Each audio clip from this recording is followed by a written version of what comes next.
8वी 9वी 10वीच्या समस्त विद्यार्थ्यांचं खूप खूप स्वागत.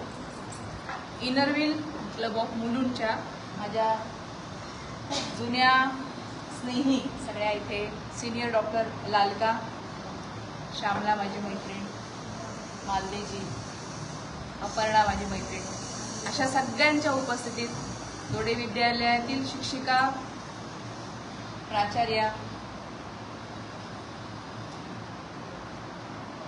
आजचा जो विषय आहे तो फक्त तुम्हा मुलांसाठी असा नाही आहे, तर तुमच्या पालकांसाठी सुद्धा एक चांगलं पोषणाचं मार्गदर्शन आहे.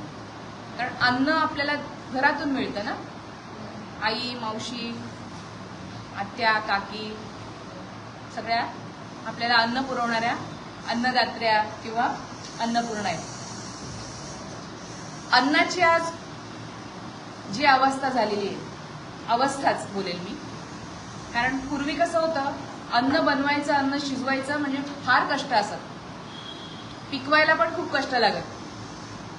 आता काय झालंय, अन्न खूप सहज आणि सोपं झालंय. अन्न या शब्दाची व्याख्या काय आहे ते समजून घ्या आधी. अद्यते अत्ति च भूतानी असं उपनिषद, तैत्तरीय उपनिषद म्हणून आपल्या खूप प्राचीन ग्रंथामध्ये, संस्कृत ग्रंथामध्ये अन्न हा शब्द आलेला आहे. याचा अर्थ काय, ज्याला आपण खातो. अद्यते अत्ति च भूतानी. पण जर चुकीचा प्रयोग केला तर ते अन्नच आपल्याला खातं. पूर्वीच्या काळी आपण अन्न सेवन करत होतो, अन्न खात होतो, पण आता कलियुगामध्ये अन्नच आपल्याला खात आहे. कारण अन्नातूनच विविध प्रकारचे रोग आपल्याला होत आहेत. जिकडे जिकडे मोठे मोठे पंचतारांकित हॉटेल्स आहेत, जिकडे जिकडे फूड आउटलेट्स आहेत, त्या एरियामध्ये प्रचंड मोठी मोठी हॉस्पिटल्स असतात. हॉटेलच्या शेजारी डॉक्टरांचं क्लिनिक प्रचंड तुफान वेगाने चालतं. हे ऑब्झर्वेशन आहे. कारण प्रत्येकालाच हॉटेलिंग करायचंय, प्रत्येकालाच स्विगी, झोमॅटो, अजून कुठला आले नवीन, झेप्टो, पटकन ब्लिंकिट, पटकन ये मंगाले वो मंगाले. ते ब्लिंकिटची ऍड कशी करतात, ते तू मंगा ही रहा है तो वेपर्स भी मंगा ले, तो मेरे लिए ये भी मंगा ले, तो 2-3 कोल्ड ड्रिंक्स भी चाहिए, फिर इतना सब आ रहा है तो कौन से चॉकलेट्स, काहीतरी चॉकलेट्स भी मंगा. त्यात एकही हेल्दी की ती जी ऍड आहे त्या ऍड मध्ये सुद्धा हा विचार नाही केलाय. म्हणजे किती तुमची दिशाभूल होते. ज्या ऍडव्हर्टाइजमेंट तुम्ही सतत बघताय त्याच्यामधून पण खूप पोषण करणारं अन्न 2 मिनिटात मंगाले, अशा ऍड तुमच्या डोक्यावर सतत बंबार्डिंग होते. अन्नच आपल्याला खाता, याचा अर्थ अजून आपण थोडासा स्पष्ट करूया. पोषणाचा अर्थ खूप व्हास्ट आहे. लहान मुलांना तुमच्या वयामधल्या म्हणजे 8वी ते 10वी या वयोगटातील मुलांना 1800 ते 3500 किलो कॅलरीज एवढ्या मिळाल्या पाहिजेत भोजनातून. नाहीतर तुमचं काय होतं, माल न्यूट्रिशन होतं. आपल्याला एक फूड पिरॅमिड नेहमी सगळ्यांना शिकवलं जातं. 5वीच्या वर्गामध्ये विज्ञानाच्या पुस्तकामध्ये. मराठी सगळ्यांना कळतंय ना? छान छान, जोरदार आवाज आला एकदम. तर फूड पिरॅमिड आठवा, त्याच्यामध्ये सगळ्यात खाली कार्ब्स दाखवलेत, मध्ये त्यांनी प्रोटीन्स दाखवलेत, त्याच्यावरती व्हिटॅमिन्स अँड मिनरल्स, आणि सगळ्यात वरती त्यांनी फॅट्स दाखवलेत. हे आहे ना ओल्ड स्कूल आहे. का? कारण आता हल्ली काय झालंय, हल्ली असं झालंय की प्रोटीन, एनर्जी, माल न्यूट्रिशन, PEM, म्हणजे आपल्या भारतीय अन्नामध्ये कार्बोहायड्रेट्स असतात. आपली पोळी, चपाती, भाकरी, भात हे सगळं कार्बोहायड्रेट्स आहेत. पण प्रोटीनची कमतरता असते. बरं, ही भारतीय अन्नाला आपण दूषणं देऊयात का? नको, चुकीचं आहे. का? कारण भारतीय अन्न जे जुनं होतं ना ते चौरस होतं, त्याच्यामध्ये असा विचार नव्हता. त्याच्यामध्ये ते लोक डाळी पण खूप खायच्या. आपण आता डाळी कमी करतो, आपण पातळ वरण बनवतो, आणि वरण भात रोज बनवत पण नाहीत काही ठिकाणी. फक्त दिवसभर आपण मुलं काय खातात, वरण भात भाजी पोळी खाणारी मुलं हातवरती करा. रोज दुपारी डब्याला असतं का वरण भात भाजी पोळी? आपला डबा काय असतो, सकाळचा डबा काय असतो, आपण वरण भात भाजी पोळी असं घेऊन बसतो का दोन्ही वेळेला? मग हात खाली झाले तुमचे सगळ्यांचे. एक वेळ आपण खाऊ शकतो. म्हणजे चौरस आहार, डाळी आपल्या पोटात साफ जात नाहीत. बरं, आपल्याकडे वरण पण कसं बनतं? पातळ वरण. शब्दच काय आहे? पातळ वरण. आमटी, आंबट वरण. डाळ हा जो प्रकार होता, घट्ट वरण वाटीभर, ते आपल्या पोटात जात नाही. पूर्वी ना मेथकूट बनवायचे. मेथकूट भाताबरोबर घ्यायचे. मेथकूट मध्ये सगळ्या डाळी, बाळांनो बोलू, तुम्हाला काही प्रश्न असतील तर आपण नंतर समाधान करू. मेथकूट आहे ना, मेथकुटामध्ये सगळ्या डाळी असतात भाजलेल्या. ते मेथकूट भातावर टाकून आपण खास आहोत. म्हणून भारतीय अन्नाला आपण असं म्हणता कामा नये की नाही प्रोटीन डिफिशियंट आहे. आपण बनवलंय आज आपण तसं अन्न खात नाही, म्हणून ते प्रोटीन डिफिशियंट झाले. आपण तेवढ्या डाळी खात नाहीत, कडधान्यांचा वापर करत नाही. थालीपीठं पूर्वी खात असत. थालीपीठामध्ये काय आहे? सगळ्या डाळी आहेत भाजलेल्या. लाडू असतात वेगवेगळ्या डाळींचे. ते आपल्या अन्नाचा प्रकार आपण आता सोयीस्कररित्या बदलला. स्त्रिया वर्किंग झाल्या. सकाळी आपली आई पण कामाला जाते, आपले बाबा कामाला जातात. घरामध्ये तितका वेळ देता येत नाही किचनमध्ये ना, मग पटकन बनेल असं झटपट अन्न. 2 मिनिट के आहार कौन से है? 2 मिनिट के आहार. मग झटपट 2 मिनिटच्या अन्नामधून पोषण पण 2 मिनिटं पुरेल एवढं पण पोषण मिळत नाही. सगळा आतड्यांमध्ये जाऊन त्या मैद्याचा चिकटा होतो. भूक मरून जाते, भूक लागत नाही. आणि 3 प्रकारचे पांढरे अन्न विषासारखे आहेत. अतिप्रमाणात साखर पांढरी, मीठ पांढरं आणि मैदा. या तिन्ही गोष्टींपासून जर तुम्ही दूर राहिलात, म्हणून लहान मुलांना हल्ली साखर दुधात टाकून देणं पूर्णपणे चांगले जे पॅरेंट्स आहेत त्यांनी बंद केलेले आहे. साखरेची चवच मुलांना लागू देत नाहीत. लहान बाळ असताना आपण त्याला बाटलीने दूध देतो, नंतर थोडंसं मग चुरून देतो अन्न, प्रत्येक याच्यात साखर टाकतो. आता हल्ली चांगलं पॅरेंट्स साखर पूर्ण बंद का? कारण भारतामध्ये आज अशी कंडिशन आहे की भारतामध्ये जवळजवळ 2030च्या शेवटापर्यंत येत्या 5 वर्षामध्ये प्रत्येक मुलाला, प्रत्येक याला डायबिटीस असू शकतो. प्रत्येक 3रा माणूस हार्ट अटॅकनी मरू शकतो. इतकी वाईट अवस्था आहे. 24 ते 28 वर्षाची मुलं जिम मधली हार्ट अटॅकनी का मरतात? वेट उचलल्याने नाही मरत. हे जे आहे ना, मी आता सांगितलं ना, प्रोटीन, एनर्जी, माल डिफिशियंट, याचा अतिरेक करतात. उलट याच्या नुसतं प्रोटीन खायचं. म्हणजे जर तुम्हाला ताट दिलं आणि मी जो फूड पिरॅमिड आहे ना, त्याप्रमाणे ह्या घे 4 गोळ्या कार्बोहायड्रेट, ह्या घे 2 गोळ्या प्रोटीन, ही घे 1 गोळी विटॅमिन्स मिनरल्स आणि अर्धी गोळी फॅट्स, आणि ते भेळ कर आणि खा असं. तर हे लोक काय करतात, जी जिममध्ये व्यायाम करतात तरुण मुलं, फक्त प्रोटीनचा डोक्यात विचार करतात की नाही आपल्या अन्नामध्ये आई जे काही जेवण बनवते त्याच्यामध्ये अजिबात प्रोटीन नाहीये, भारतीय जेवणामध्ये अजिबात प्रोटीन नाहीये. मग प्रोटीनचे डबे आणून त्या पावडरी वाटतील तेवढ्या ते खाल्ले जातात. नुसतं प्रोटीन खाऊन शरीर पोषण होईल का शरीराचं?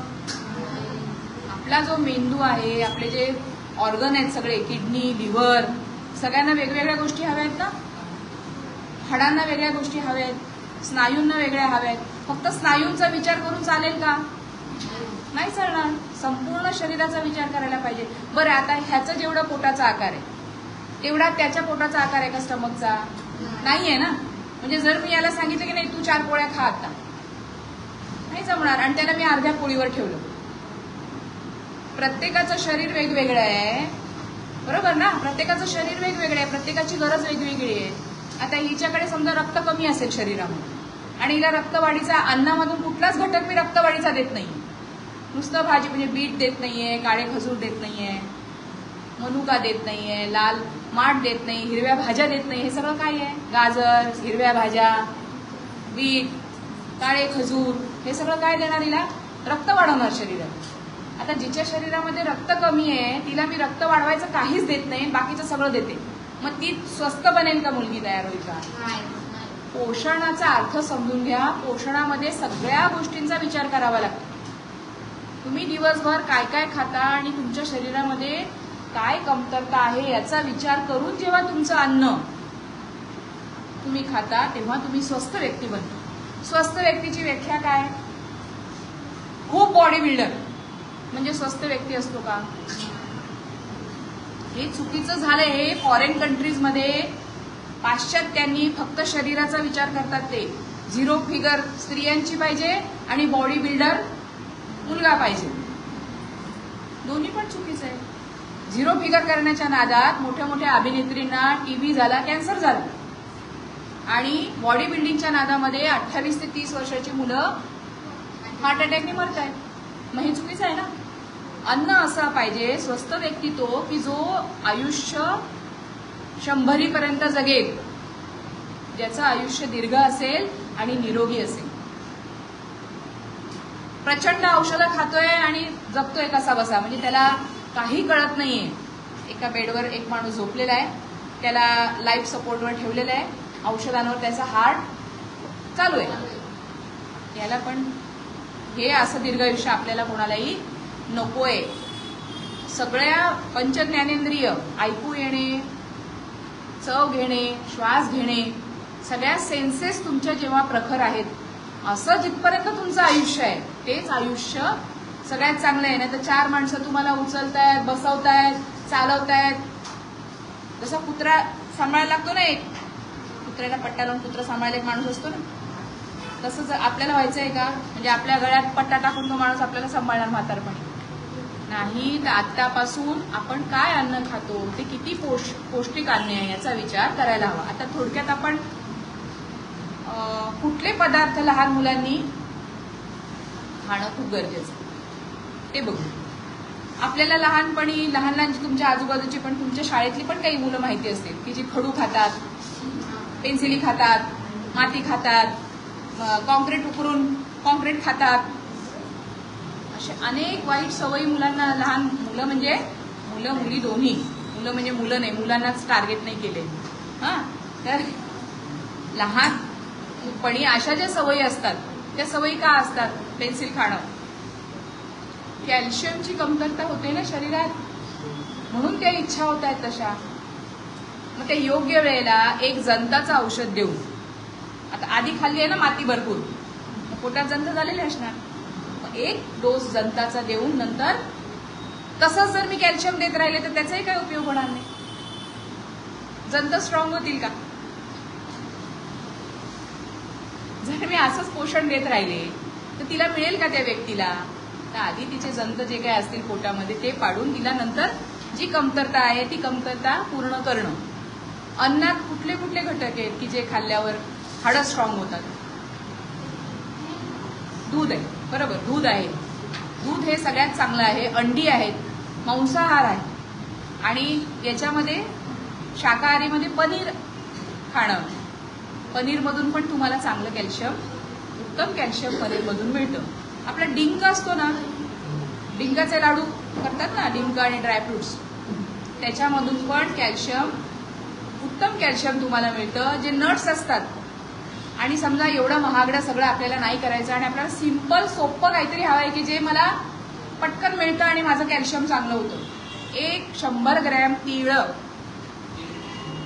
तीळामध्ये सगळ्यात चांगला म्हणजे 1450. आपली गरज किती आहे? 1500. 1500च गरज आहे कॅल्शियमची, आणि आपल्याला तिळातून 100 ग्रॅम तीळ म्हणजे काय, किती? 4 लाडू तिळगुळचे, 4 लाडू, किंवा चांगली मोठी मूठ भरून एक तीळ.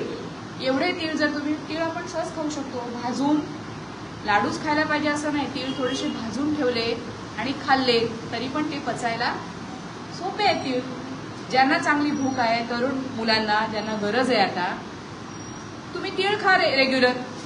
बरं, आता मुंबईमध्ये आपण राहतो आणि मी सांगते तुम्ही तीळ खा रेग्युलर. मुंबई हा कसा प्रांत आहे?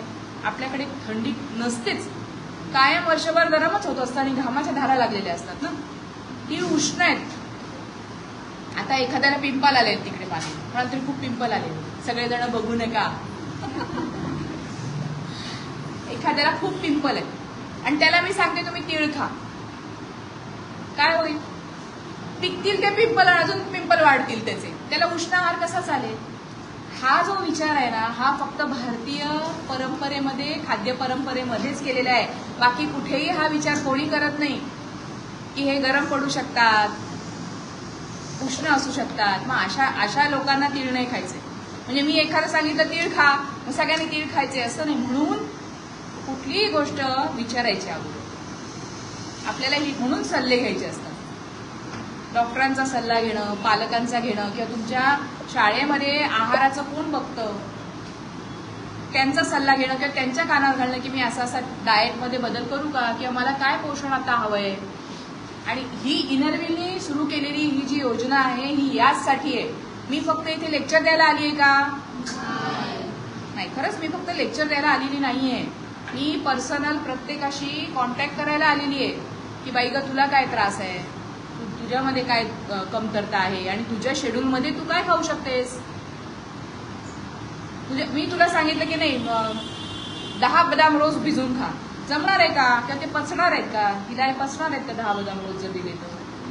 म्हणून माझ्याकडे जेव्हा येणार किंवा मी जेव्हा तुम्हाला बघणार पर्सनल, तेव्हा मला कळणार की याला जंत झालेले आहे, त्याच्यामध्ये रक्त कमी आहे, याची हाडं दाबल्यानंतर प्रेस होत आहेत, ग्रीन स्टिक बोन्स, म्हणजे तुमचं हाड दबतंय बोटांनी. ते लहानपणी दबत असतं 5-6 वर्षापर्यंत, पण आता व्हायला पाहिजे का? जेव्हा तुम्ही 8वी 9वी 10वीला आहात आणि तरी पण तुमचे जर हाडं दबत असतील आणि तुमचे पाय दुखत असतील, चुकीच आहे ना. मी जास्त उभं राहू शकत नाही, माझे पाय दुखतात, किंवा मुलींना चक्कर येते, फेंटिंग असतं, अंधारी येते, थकून बसलेली असते, ग्लुकॉन डी किंवा असं काहीतरी पटकन द्यावं लागतं. कशाची कमतरता आहे शरीरामध्ये, रक्त कमी का झालंय, असा सगळा विचार करून पोषण आणि आहार ठरवणं, यासाठी हा खूप चांगला प्रोजेक्ट आपण त्या शाळेमध्ये सुरू केलेला आहे.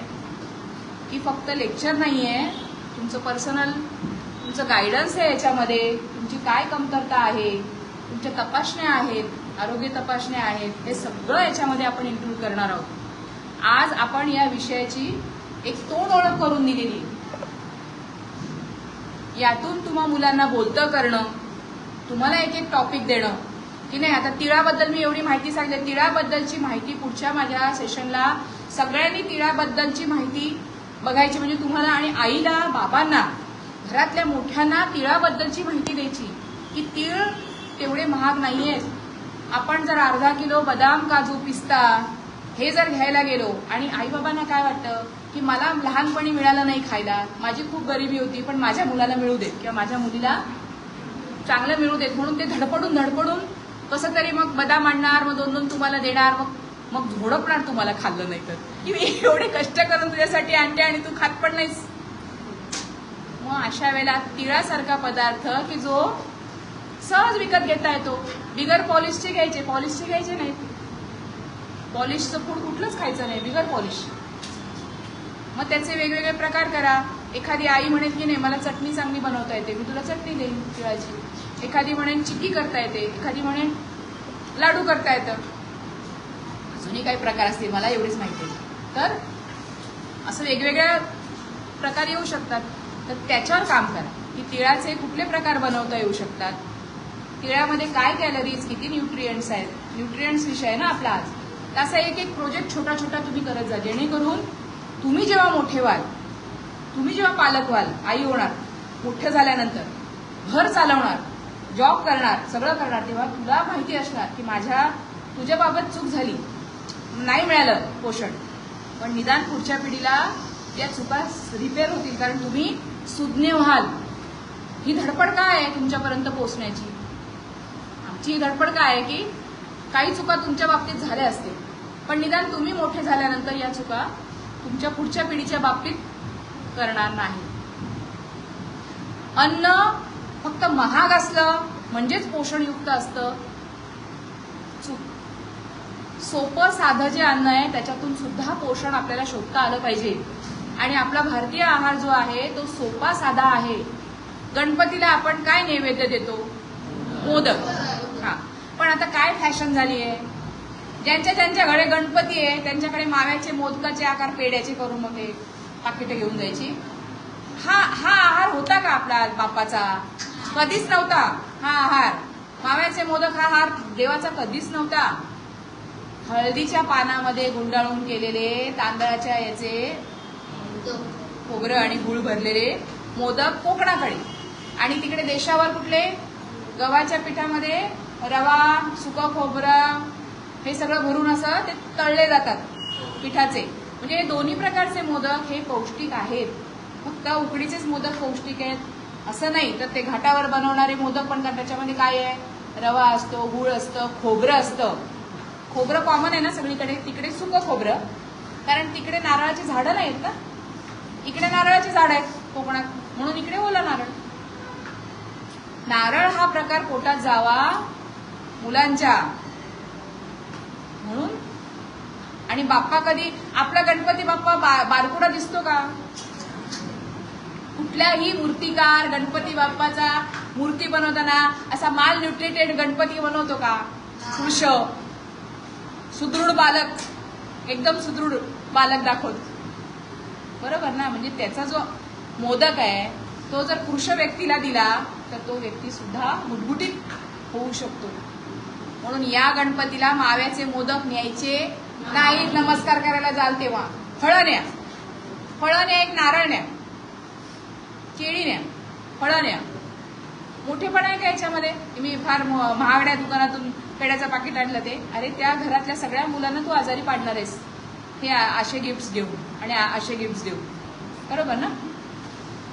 दुसरं आपण आता एक शेवटचं फक्त चण्याचं मार्गदर्शन करते, मग थांबवणार आहे. आपला नेहमी गैरसमज काय असतं की अंडी खाल्ली म्हणजे मसल बिल्ड होतात. मग 6 अंडी 12 अरे मी 12 अंडी खातो. एक जण म्हणतो मी 6 खातो, मी 4 तर खातोच. 100 ग्रॅम अंडी इज इक्वल टू किती प्रोटीन? 100 ग्रॅम अंडी. एक अंड नाही, 100 ग्रॅम अंडी is equal to 13 gram protein. आणि 100 ग्रॅम चणे is equal to 25 gram protein. आहे ना गंमत? हे तुमच्या मेंदूत घ्या. आता तुम्ही पण एक दिवशी जाणार आहात जिमला सगळे. आता नाही, मोठे झाल्यावर जाणारच, व्यायाम करणार आपण सगळे. आता तुम्ही वेगळे व्यायाम करता, मैदानी खेळ खेळता ना, कबड्डी, खो खो, क्रिकेट, फुटबॉल. तुम्ही आता मैदानी खेळ खेळता, तुम्ही पण सगळे खेळ खेळता. बरोबर ना. चालायला जाणं, धावणं, डान्स क्लासेस असतात, झुंबा असतो, कथक असतं, वेगवेगळं असतं सगळं. जेव्हा तुमच्या कॅलरीज जेव्हा अशा जायला लागतील तेव्हा तुम्हाला वाटेल की नाही आता प्रोटीन खाल्लं पाहिजे. सगळ्यात चांगलं भारतीय प्रोटीन चण्यामध्ये आहे, समजून घ्या. पण चणे घोड्याचा आहार आहे हे समजून घ्या. आपण एनर्जी कशात मोजतो? हॉर्स पॉवर ना. एनर्जी कशात? एनर्जीचं हे काय? Horse power. आणि घोड्यामध्ये काय आहे? तेवढी ताकद आहे त्याच्यामध्ये. घोड्यामध्ये जी काय खाऊन मिळते? चणे खाऊन मिळते. आपल्याला जर ताकद हवी असेल, चणे नुसतेच कोरडे खाल्ले तर काय होईल? पित्ताशयाचे खडे तयार होतील. म्हणजे कुठलाही आहार घेताना किती विचार करायला. नुसतेच चणे सांगितले मी आणि आपण चणे खातोय, फुटाणे खातोय किंवा बेसन खायला लागलो तर काय होईल? गॅस होईल. बेसन पचतं का पटकन? नाही पचत. वडापाव एक वडापाव खाता खाता पोट एकदम बंद होऊन जातं. तुम्ही 4-5 वडापाव नाही खाऊ शकत. 4-5 ग्लास ताक पिऊ शकतो आपण. 4-5 वाट्या ताक पिऊ शकतो. कारण ताक पचायला हलकं आहे. आणि वडापावातलं जे बेसन आहे, बटाटा आहे, ते सगळं पचायला जड आहे, गॅस तयार करतं. मी तुम्हाला चण्याबद्दल सांगते. चणे कोरडे का खायचे नाहीत? कारण चणे मुळातच कोरडे आहेत. चणे सगळं पाणी ओढून घेतात. जेव्हा आपलं नाक वाहतं, खूप शिंका येतात आणि खूप नाक वाहतं, तेव्हा चणे खाऊन बघा, सर्दी जाते. सर्दी जाते आणि आपल्याला बरं वाटतं. आणि चणे खाताना नेहमी गूळ, शेंगदाणे आणि चणे असं कॉम्बिनेशन ठेवा. कारण शेंगदाणे 100 ग्रॅम शेंगदाणे is equal to 25 gram protein. परत शेंगदाणे पण 25 आहे, चणे पण 25 ते 28 आहे. इतकं सगळं जर कॉम्बिनेशन तुम्ही घेतलं. आणि पूर्वी ना लहान मुलांना घरामध्ये आल्यानंतर चॉकलेट, आपण कसं वाटीवर, आता हल्ली काय करतात, चॉकलेट ठेवलेली असतात मुलांसाठी. पूर्वी शेंगदाणे, गूळ आणि असं सगळं ठेवलेलं असायचं, गुळ खोबरं ठेवलेलं असायचं. या साध्या गोष्टी आहेत ज्या आपण विसरून गेलेलो आहोत. आणि हायफायगिरीच्या आणि आधुनिकीकरणाच्या नादात आपण आपला भारतीय आहार विसरून गेलेलो आहोत. आता आपली वेळ आलेली आहे भारतीय आहाराकडे वैज्ञानिक दृष्टिकोनातून, सायंटिफिक दृष्टिकोनातून बघणं तो फॉलो करणं आणि मुलांच्या डब्यामध्ये कुठलं अन्न आहे त्याचा शोध घेणं. काय कमतरता आहे, अर्धा तरी उकडलेला बीट तू आणतेस का? जर तुला चक्कर येते, पाळीला त्रास होतो, मग अर्धा तरी बीट असतो का उकडलेल्या डब्यामध्ये? तर का नसतो? 2 खजूर असतात का? असायला हवेत, म्हणजे तक्रार निघून जाईल, डॉक्टर करावा लागणार नाही.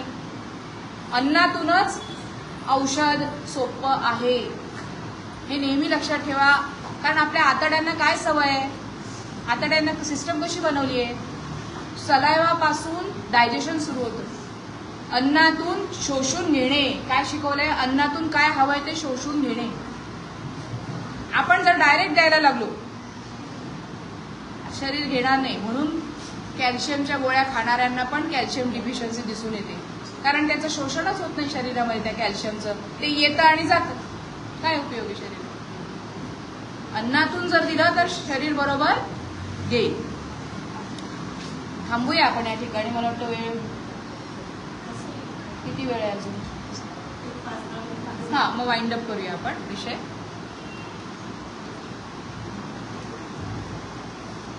तर आज की पॉइंट्स तुम्हाला आज काय काय मिळाले आहेत ते एकदा रिवाइज करू. मुलींमध्ये दिसणारा रक्तक्षय, पाळीच्या वेळी चक्कर येणे, घाम फुटणे, थकवा येणे, गळल्यासारखं तोंड करून बसून राहणे, कुठलीच ऍक्टिव्हिटी करण्यात इंटरेस्ट नसणे, ह्या ज्या तक्रारी ज्यांना आहे त्या रक्तक्षयामुळे आहेत. 2 काळे खजूर नियमित खाणं, बीट, गाजर, हिरव्या पालेभाज्या, कोथिंबिरीचा रस, 4 दिवसांमध्ये त्या 4 वाट्या कोथिंबिरीचा रस, रोज 1 वाटी कोथिंबिरीचा रस प्यायचा 4 दिवस जे असतात त्याच्यात. त्याने काय होणार? उष्णता कमी होईल, दाह कमी होईल, रक्त तयार होईल आणि सोपा साधा उपाय आहे. ठीक आहे, ही एक तुम्ही आज नोट्स. कॅल्शियमच्या कमतरतेसाठी नियमितपणे आपण मांसाहार तर आहेच, आठवड्यातून 3 वेळा मांसाहार. जे मांसाहार नाही करत त्यांनी 3 वेळा पनीर, दुधाचं सेवन करणं उत्तम. तीळ खाणं, सगळ्यात महत्वाचं काय सांगितलं मी? व्हेज नॉनव्हेज दोघांना पण तीळ खाणं कॅल्शियमसाठी. आणि तीळ नुसते न खाता थोडेसे गुळाबरोबर खायचे, कारण तीळ आणि गुळ असं उगीच म्हटलंय का आपण? गुळामध्ये फ्रुक्टोज आहे. गुळ जर तपासला तर गुळामध्ये फ्रुक्टोज नावाची साखर आहे, जी असेल तर केमिकल रिॲक्शन जेव्हा होते डायजेशनची, तेव्हा कॅल्शियम आणि फॉस्फरस हे पटकन ऍब्झॉर्ब होतं. जर फ्रुक्टोज नसेल, म्हणजे नुसतेच तीळ आले आणि गुळ नाही आलं सोबत, तर त्याचं ऍब्झॉर्प्शन शरीरात होत नाही. मी काय म्हटलं? कॅल्शियम येतं आणि जातं, तसं होणार. तीळ आले, कॅल्शियम आलं, निघून गेलं. कॅल्शियम आणि फॉस्फरसच्या ऍब्झॉर्प्शनसाठी फ्रुक्टोज हवं शरीरामध्ये. फ्रुक्टोज म्हणजे फळांमधली साखर, ती बऱ्यापैकी गुळामध्ये असते, कारण ऊस हा फळच आहे ना एक प्रकारचा, त्यातून गुळ बनवतात.